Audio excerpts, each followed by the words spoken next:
May nabangsang may isang bagay na halos lahat ng lalaki ay nagkakamali kapag sila ay hindi nirerespeto. At sa loob ng 5 segundo, marirealize mo kung bakit ang karaniwang reaksyon ay lalo lang nagpapahina sa'yo kahit pakiramdam mo ay tama ito. Kapag minamaliit ang isang lalaki, kadalasan 2 lang ang nangyayari. May mga sumasabog, tumataas ang boses, nagpapaliwanag, ipinapakita ang galit para patunayan na nasaktan sila. Mayroon namang nananahimik, ngumumingiti sa harap mo pero dinadala ang sama ng loob hanggang sa lumabas ito sa pasaring, tampo o bigla ang paglayo. Magkaiba ang anyo pero pareho ang resulta. Pareho kang nakatali sa emosyon ng taong lumampas sa hangganan mo. Pareho mong binibigyan ng kapangyarihan ang kawalang galang. Pero may isang uri ng lalaki na hindi pumapasok sa alinman sa 2 reaksyong ito. Hindi siya gumagawa ng eksena, hindi siya nag-e-exploding speech, at hindi rin siya nag-iipon ng galit na babalik din sa kanya balang araw. Ang ginagawa niya ay madalas mali ang pagkakaintindi ng mga tao. Kapag inaasahan nila ang komprontasyon, ang nakukuha nila ay katahimikan na may direksyon. Kapag inaasahan nila ang pagtutol, ang nakikita nila ay malinaw na pag-unawa sa sitwasyon. At kapag umaasa sila ng away, may lalaking tumatangging pumasok sa laro. Ito ang mindset ng isang Sigma, hindi para ipagtanggol ang ego, hindi para patunayan kung sino ang mas malakas, hindi para gumanti o manalo sa argumento, kundi para umunawa, mag-adjust, at kumilos sa paraang hindi na mababaligtad kapag huli na ang lahat. Hindi ito tungkol sa pagiging malamig. Sa katunayan, kadalasan mas kalmado at mas maunawain pa sila kaysa sa inaasahan ng mga tao. Pero huwag kang magkakamali. Hindi ito kahinaan. Ito ay disiplina. Para sa isang Sigma, ang kawalang galang ay hindi sugat. Isa itong signal, isa itong impormasyon na nagsasabi kung sino talaga ang kausap niya. Lalo na kapag iniisip ng taong iyon na wala itong magiging epekto. At kapag malinaw na sa kanya ang impormasyong iyon, tahimik niyang binabago kung paano kanya itinuturing sa buhay niya. Sa video na ito, sisimulan natin ang pag-unawa sa 6 na paraan kung paano hinahawakan ng mga lalaking Sigma ang kawalang galang. Mga paraang kadalasang hindi napapansin, hindi naiintindihan, at huli na bago mo ma-realize ang epekto. Part 1. Ginagawa nila ang kawalang galang na impormasyon, hindi emosyon. Kapag may isang taong hindi gumalang sa'yo, may automatic na reaksyon ang katawan. Bibilis ang tibok ng puso, umiinit ang mukha, at ang isip mo ay biglang naghahanap ng tamang sagot, yung linyang makakabawi, makakabagsak, makakapagpatunay. Normal yon, tao ka. Nararamdaman din iyon ng isang lalaking Sigma. Ang kaibahan, hindi niya hinahayaan na ang unang emosyon ang magdesisyon para sa kanya. Sa mismong sandaling iyon, may ginagawa siyang hindi napapansin ng karamihan. Pinipindot niya ang isang internal pause. So hindi para pigilan ang nararamdaman, kundi para maunawaan muna kung ano talaga ang nangyari. Habang ang ibang lalaki ay abala sa pagdepensa ng ego, ang Sigma ay lumilipat sa obserbasyon. Hindi na niya tinatanong ang sarili niya ng bakit nila ako ininsulto. Ang tanong niya ay mas tahimik pero mas delikado. Bakit nila sinabi iyon? Bakit ngayon? Bakit sa harap ng mga taong ito? Sa puntong iyon, hindi na siya nasa emosyonal na reaksyon. Nasa analysis na siya. Tinitingnan niya ang sitwasyon na parang chessboard. Hindi siya gumagalaw agad. Inaalam muna niya ang galaw ng kalaban. At dito nagkakamali ang karamihan. Akala nila ang katahimikan ay pagkatalo. Akala nila ang hindi pagsagot ay senyales na tumama ang insulto. Kaya lalo silang lumalakas. Mas tumitindi ang tono. Mas pinipilit na makakuha ng reaksyon. Hindi nila alam, tapos na ang usapan. Hindi na pinapakinggan ng Sigma ang mismong salita. Pinoproseso na niya kung anong klaseng tao ang kaharap niya. Dahil pararan sige kanya, ang kawalang galang ay hindi personal na pag-atake. Isa itong piraso ng impormasyon. Ipinapakita nito kung sino ang isang tao kapag iniisip nilang ligtas silang maging ganoon, kapag akala nila walang kapalit ang kilos nila, at ang impormasyong iyon ay mas mahalaga kaysa sa kahit anong comeback. Habang abala ang kausap niya sa pagsasalita, ang Sigma ay nagtatanong ng mga tanong na hindi naririnig ng kahit sino. Mapagkakatiwalaan ko ba ang taong ito kapag mahalaga ang desisyon? Ito ba ang tunay niyang ugali o isang isolated na sandali lang? Pattern ba ito o aksidente? Ang insulto, lilipas. Ang emosyon, hihina. Pero ang impormasyong nakuha niya, iyon ang mananatili. At kapag may impormasyong nakuha ang isang sigma, hindi niya ito binabaliwala. Ginagamit niya ito para baguhin kung paano kanya ituturing mula sa araw na iyon. Ito ang unang pagkakamaling hindi napapansin ng mga tao. Akala nila nakalusot sila, hindi nila alam. Nagsimula na ang tahimik na recalculation. Parte la, kaya inuuri nila ang iyong karakter, hindi ang iyong palusot. Maraming tao ang naniniwala sa ideya ng second chances. Pagpapatawad, paglimot, pag-usad na parang walang nangyari. Sa maliliit na bagay, sumasang-ayon ang isang sigma. Kung may nagsalita dahil pagod o stressed, naiintindihan iyon. Kung may nasabing hindi pinag-isipan, pwedeng palampasin. Ang normal na pagkukulang ng tao ay hindi agad hinuhusgahan, pero may uri ng kawalang galang na hindi napupunta sa kategoryang pagkakamali. Diretso itong napupunta sa kategoryang pagbubunyag, hindi dahil malaki ang ginawa, kundi dahil malinaw ang ipinakita. Kapag ang isang tao ay lumabag sa tiwala na pinaghandaan, kapag alam nila ang hangganan pero pinili pa ring lampasan, kapag ginawa nila ito ng malinaw ang isip, hindi sa init ng ulo, hindi iyon aksidente, iyon ay desisyon. At para sa isang sigma, ang desisyon ay salamin ng karakter. Maaari kang humingi ng tawad, maaari kang magsisi, maaari mong ipaliwanag ang dahilan, pero walang paliwanag ang kayang burahin ang ipinakita ng desisyong iyon tungkol sa kung sino ka kapag may pagkakataon kang gumawa ng tama at pinili mong hindi gawin. Ito ang madalas hindi maintindihan ng mga tao. Iniisip nila na ang paghingi ng tawad ay nagre-reset ng lahat. Para sa sigma, hindi. Ang paghingi ng tawad ay maaaring mag-ayos ng sitwasyon, pero hindi nito binabago ang impormasyong nakuha na niya tungkol sa iyo. Kaya minsan makikita mo siyang nagpapatawad ng malalaking bagay, pero hindi pinalalampas ang tila maliliit. Mukha itong pabago-bago sa panlabas, pero sa loob, malinaw ang lohika. Hindi ito tungkol sa bigat ng ginawa. Ito ay tungkol sa kung ano ang inihayag nito. Kung ang kilos ay dahil sa mahinang paghuhusga, pwedeng palampasin. Pero kung ang kilos ay malinaw na pagbaliwala sa kanya bilang tao, hindi iyon nalilimutan. At kapag napunta ka na sa kategoryang iyon, hindi na iyon nababago ng oras.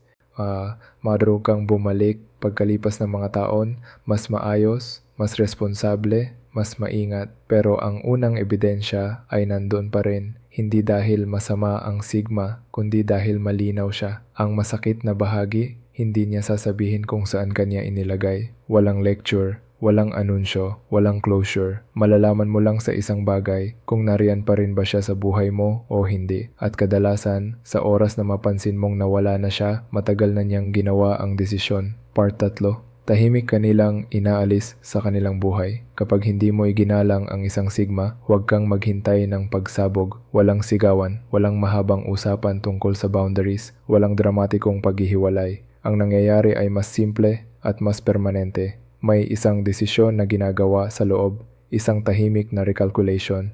Dati, may tiyak kang antas ng tiwala, access, at presensya sa buhay niya. Ngayon, wala na. Hindi ito dahan-dahang paglayo na pwedeng ayusin ng lambing o paliwanag.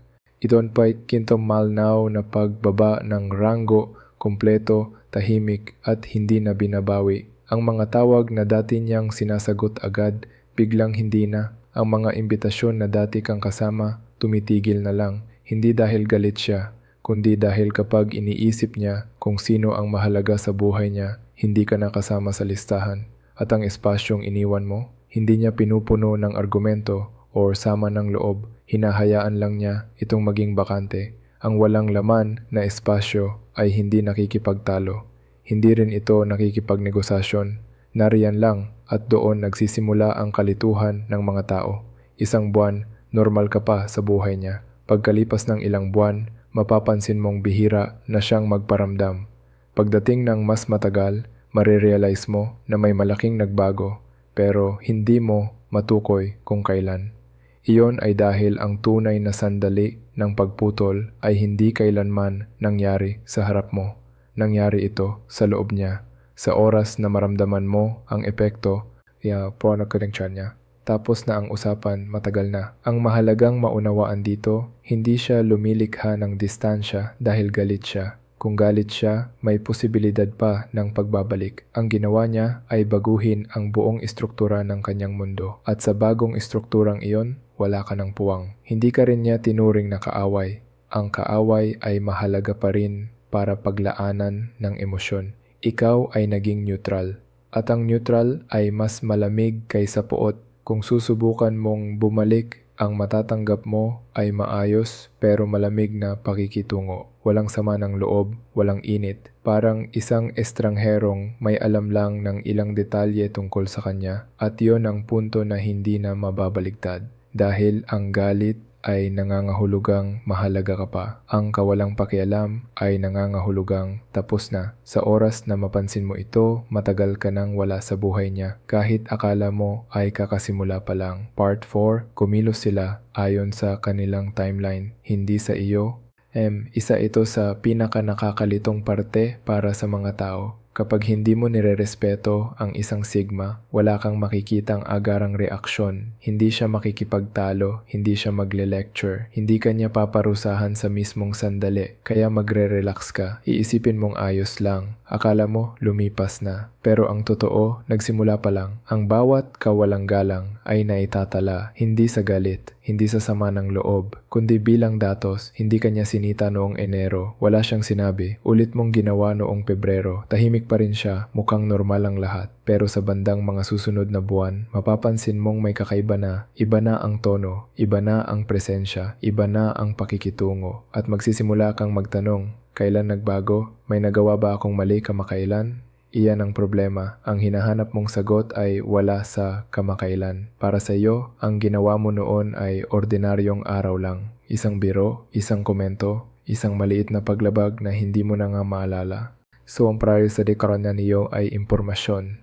Habang ikaw ay nagpapatuloy sa buhay at may daan-daang interaksyon sa ibang tao, siya ay tahimik na sinusuri ang iisang pattern. Ikaw, hindi siya nagmamadali. Naghihintay siya para makita kung mauulit.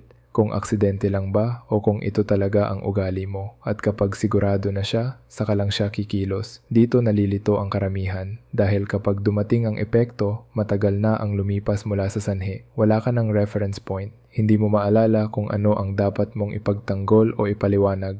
Alam mo lang na may nagbago pero hindi mo alam kung bakit. Ang agwat sa pagitan ng aksyon at bunga ang dahilan kung bakit tila biglaan ang desisyon ng sigma. Pero para sa kanya, matagal na itong napag-isipan. Ang hindi mo alam, may record na siya. May mga sandaling minarkahan bilang mahalaga, mga sandaling dinaanan mo lang. At sa oras na mapagtanto mong may binabantayan pala siya, tapos na ang proseso. Muling kinalkula niya kung ano ang halaga mo sa buhay niya, batay sa mga buwan ng datos na hindi mo alam na ibinibigay mo.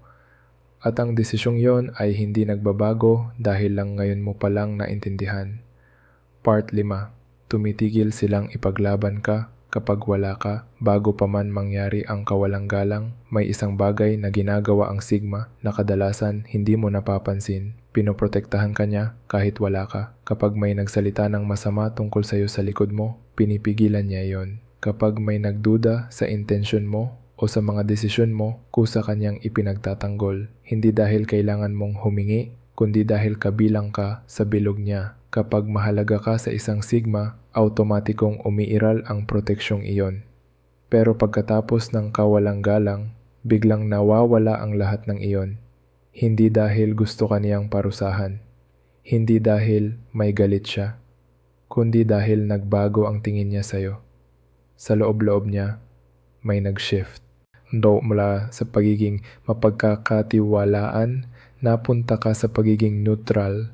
At ang neutral ay hindi ipinagtatanggol. Ngayon, kapag may pumuna sa'yo sa harap niya, hindi na siya sumasagot. Maaaring tahimik lang siyang makinig. Maaaring baguhin niya ang usapan, pero wala kang maririnig na pagtayo para sa'yo. At ang katahimikang iyon ay mas malakas kaysa sa anumang argumento kung nariyan ka man para marinig ito. Ang mas masakit, kadalasan wala ka roon. Hindi mo alam na ang mga usapan tungkol sa'yo ay iba na ang tono. Na ang taong dating pinakamalakas mong kakampi ay isa na lang tahimik na tagamasid. At ang pagiging neutral ay mas masahol pa kaysa sa pagiging kalaban. Kapag may kalaban ka, mahalaga ka pa rin. May dahilan para kontrahin ka. May emosyon. Pero kapag neutral ka, hinahayaan ka na lang niyang husgahan ng iba. Walang impluensya, walang proteksyon. Unti-unti mong mararamdaman ang epekto. Parang nag-iba ang pakikitungo ng mga tao sa'yo. Mas malamig, mas may distansya. At hindi mo alam kung bakit. Ang totoo, nawalan ka ng isang kakampi na hindi mo alam na mayroon ka. At hindi mo rin malalaman kung kailan eksaktong nangyari iyon dahil hindi ka na bahagi ng mga usapan kung saan ka dati niyang ipinaglalaban.